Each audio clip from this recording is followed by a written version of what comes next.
Good morning, ladies and gentlemen. I'm carrying on with my story that I was telling you about before. A few things I forgot to tell you in 2014 again. Like, I was going for a job with One Key Resources. I was speaking to a guy named Charles. So I'd spoken to him about this job with Bechtel over east. I think it was Curtis Island or something. I was finishing up on a construction job there. So anyway, I went to Sydney to do a weld test. I flew to Sydney for a day, done a weld test and came back the next day. And then I failed to hear back from them for a couple of months. And then I finally rang them up, and then a girl answered the phone. And I said to her, "Hey, how you going? I'm calling up inquiring about my weld test. Did I pass it or what, you know? And I wanted to speak to Charles." And she said Charles doesn't work there anymore. And she told me that I failed a weld test. She was very vague. She didn't give me a lot of information or anything. But she had told me I didn't pass the weld test, and I failed to believe that. I know that's a lie. Because I've been doing these weld tests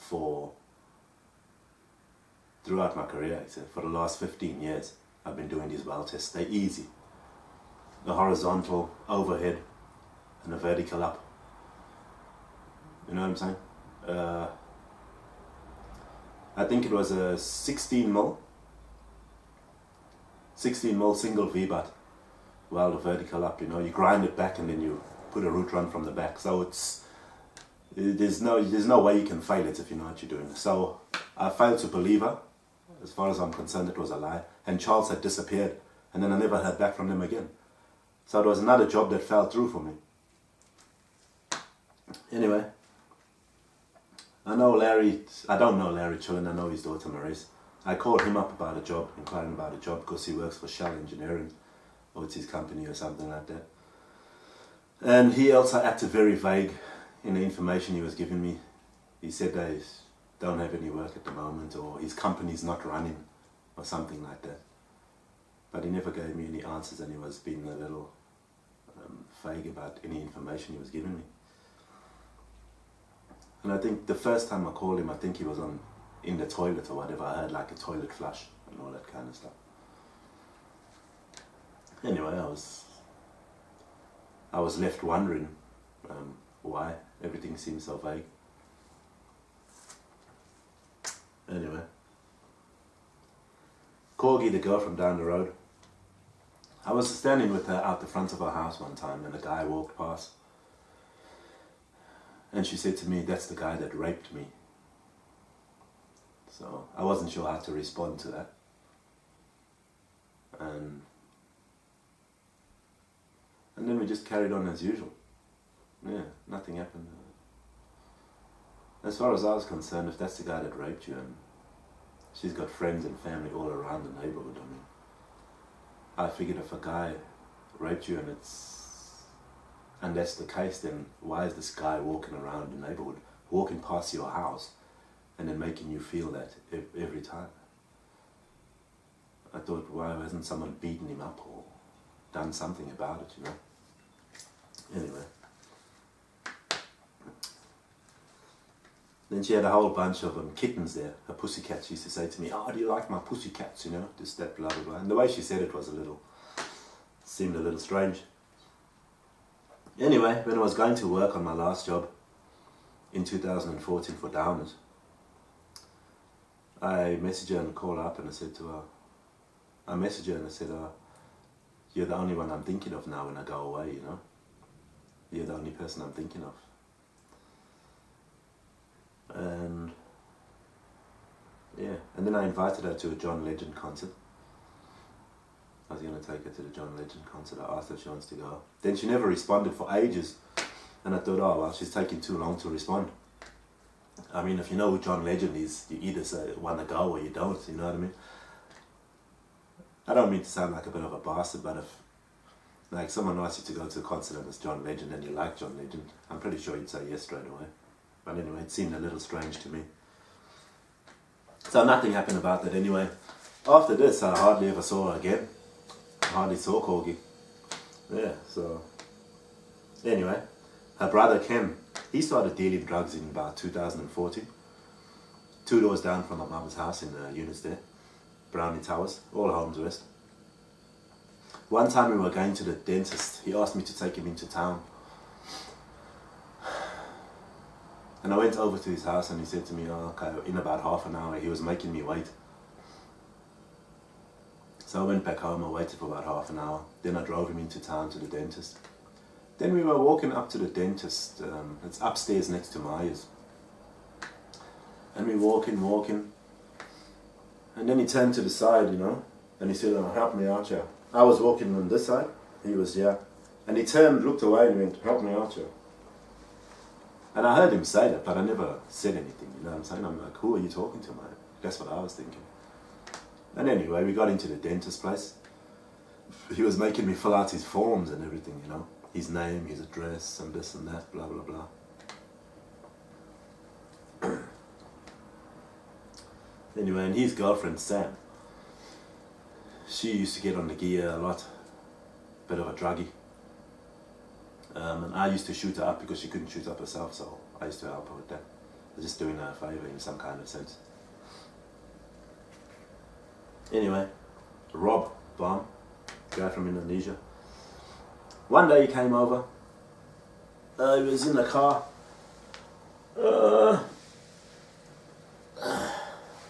Then we wanted to get something to eat. So we were in Vic Park and he said, oh, do you know where we can go? Like maybe get a kebab or something like that. So automatically I thought about the kebab shop, the Turkish Kitchen in Vic Park. Because I used to know the guy, Errol, from Linwood High School. He was the owner of that before. I'm not sure if he still is now, I haven't seen him for years. So me and Rob went to the Turkish Kitchen in Vic Park to get kebabs. And I think Erling's brother Errol, he used to go out with my ex-wife's sister, Sarah. So anyway, so we got kebabs that day. Good stuff, man. Great kitchen, lovely food. And then one time Rob was telling me about some guy that owed him money. And so Rob took his car. He had a Skyline or something worth $10,000.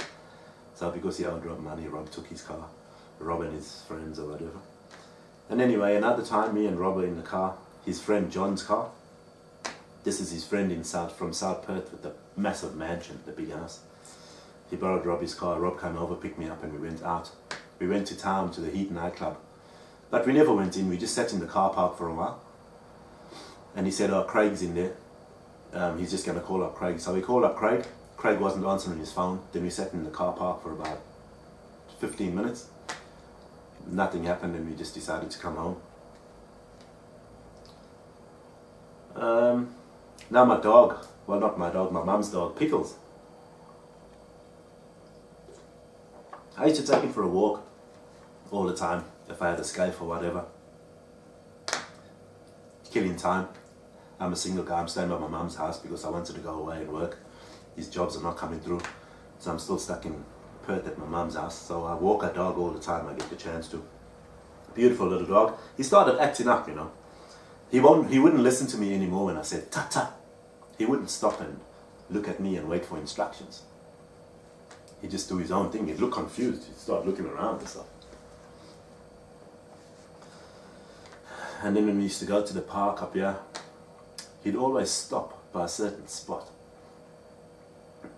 before we get to the gates. And I thought, he always stops in the spot, you know.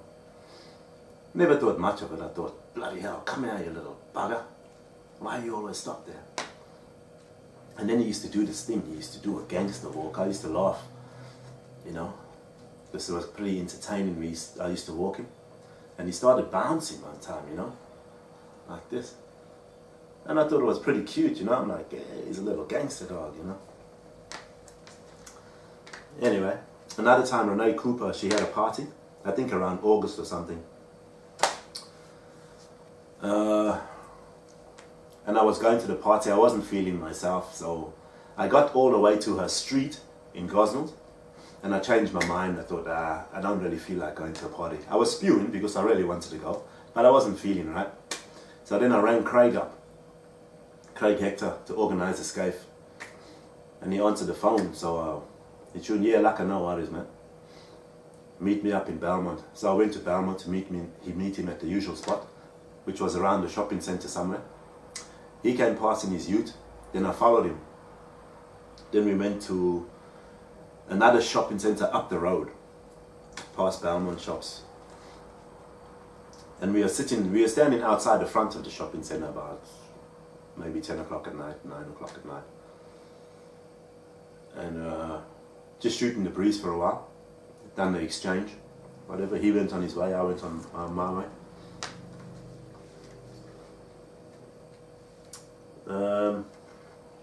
And during this year, I noticed that there was cameras now by the library down here. When I used to walk the dog all the time, I always used to pass the library. It was like my routine walk. So I looked up and I noticed these trailers there with lights. But I'm not sure how long they were there for before I noticed that they actually motion censored cameras. So if someone goes past, the cameras come on and they start taking video footage. And one night an Aboriginal girl, she was standing by one of the cameras and she said to me, "Hey!" And she kind of showing me the cameras, you know. And I thought, I don't know why the fuck she's showing me the cameras. The only reason I thought of someone else, because there was another white guy named Craig. If I wanted to get some gear from Korgi, I would send Craig to Korgi's house. Now the cameras are on the way to Korgi's house. So I used to wonder if he must be careful, you know what I'm saying, because there's cameras around. I didn't think anything about the cameras. I just thought, it's the neighbourhood, keeping the neighbourhood safe or whatever. And all that kind of stuff.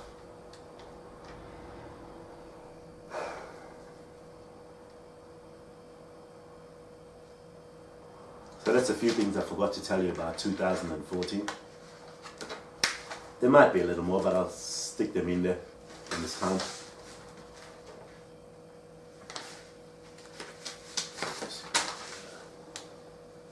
Okay, so I think that's 2014 done. I'm sure I'll remember something later. Okay, let's go to 2000 and... Oh, yes. Now on my last job in 2014, before this I had a job with Transfield. I was working up in Port Headland. We used to stay at a hotel called a Walkabout. It was a pub hotel. They used to house us there. And one time I was working there and I was doing some work with the fitters.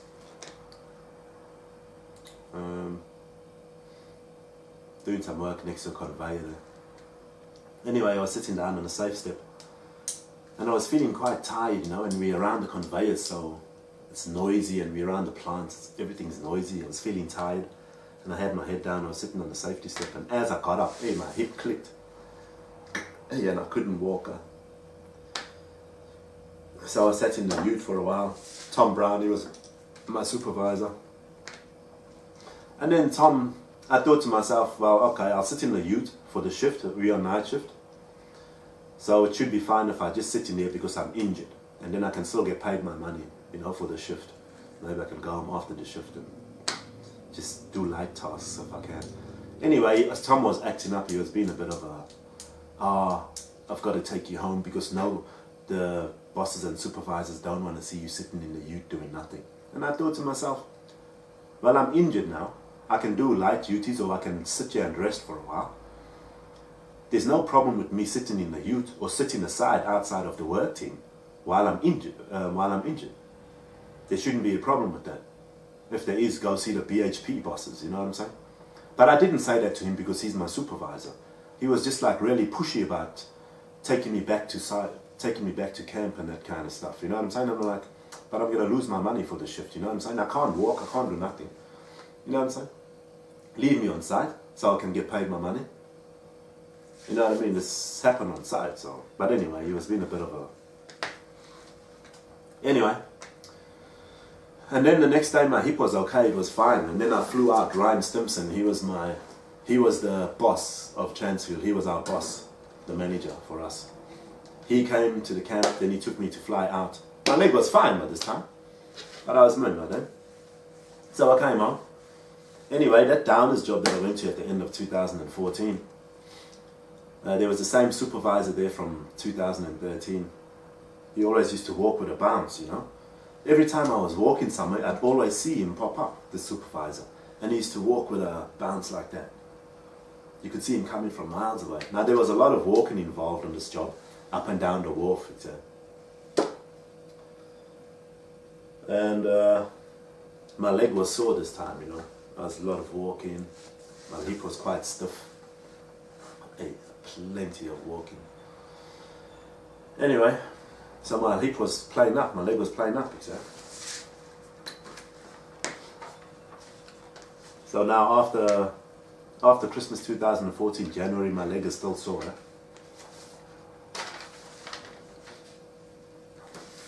So the beginning of 2015, I went to the doctor, Dr. Kuba, down here in, I think it's Hamilton Street, Cannington. Then he diagnosed me. He said, oh, we got some x-rays done on my hip or whatever. This, that, blah, blah, blah. I went back for a diagnosis. He said, hey, this is an emergency. You need to go to the emergency room at the hospital. Then he diagnosed me with avascular necrosis, which is a degeneration of the hip bone, I guess, due to lack of blood flow through my bone. So my femoral head was worn down, kind of. There wasn't enough blood flow getting there, so it was making my bones weaker, basically grinding away. So I was diagnosed with avascular necrosis. Now I couldn't work. Yeah, anyway. Ken, the guy from 2 doors down, I still owed him money.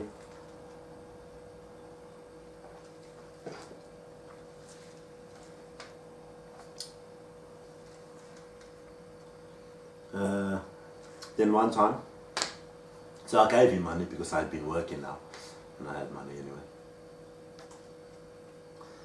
So I went to Ken's sister's house with Ken. Me and him went to pick up he wanted to pick up a ball of gear. So I went to his sister's house in Joondalup. She had a dingo dog there.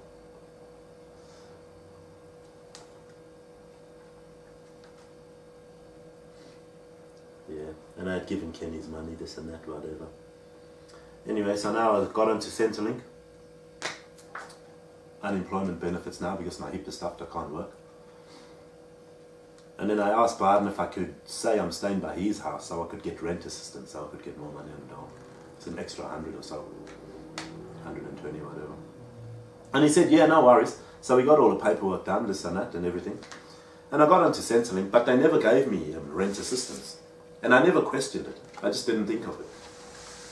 Because I was actually staying at my mum's house. I just tried to get more money off the government. Anyway.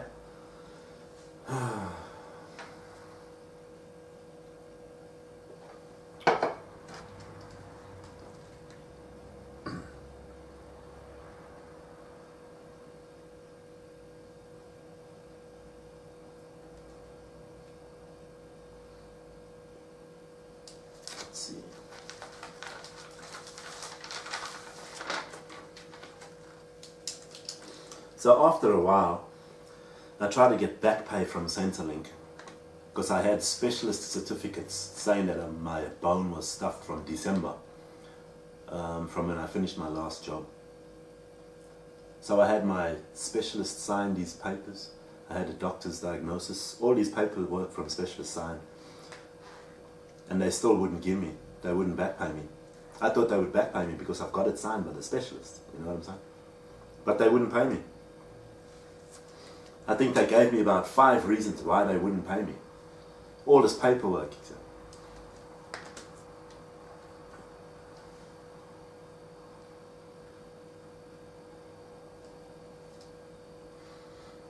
Now, Bronwyn died in February 2015, I think. I think that's right. Yeah, my cousin Bronwyn died.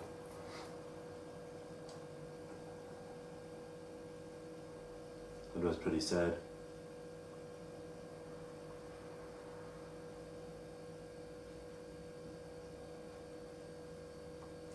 Anyway. Yeah, Bronwyn had died. Now Royden for Lander. The guy that sent me all these dirty pictures of Bronwyn and stuff and him, right? Now he's asking me for these photos back. Hey, say, can you send me a copy of these photos and these videos that I sent you? And all this. And I'm thinking, alright, whatever. I didn't send him these copies back. I mean, I still got them.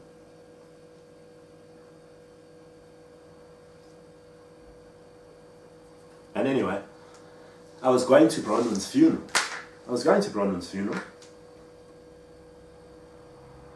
It was about 4 o'clock. I had missed the main part of it. But it was about 4 o'clock. Hey, I was going there and the fucking traffic was full. Full. I ride down this way, yeah. Through Kennington, the side roads, got to Albany Highway. Hey, I'm stuck in traffic. Fucking traffic was full, man. So I'm sitting in traffic and waiting for ages, and then I thought to myself, I'm not gonna bother, I'm not gonna go, because I'm gonna be late, everything's gonna be finished. So I didn't end up going, but I was on my way there to go. And anyway, later on that night, at the wake of a funeral there by Herman's house, I went to, my mum and them called me up because they were there, and her and her husband are fussing on the phone now. Hey, yeah, da. Mum's carrying on. I thought she's drunk or whatever, or they fighting or something. Blah, blah, blah, this and that. And then Nell's like, oh, don't worry about it. Don't come pick us up, because they wanted me to pick them up. Then he's like, oh, don't worry about picking us up. Just, I'll do it. And I'm like, no. It's all right. I'll come and pick you up. I'll jump in the car and I'll come pick you up. No worries. Just wait there. Chill. So I thought I'd see all the boys there, Lloyd and whoever. I thought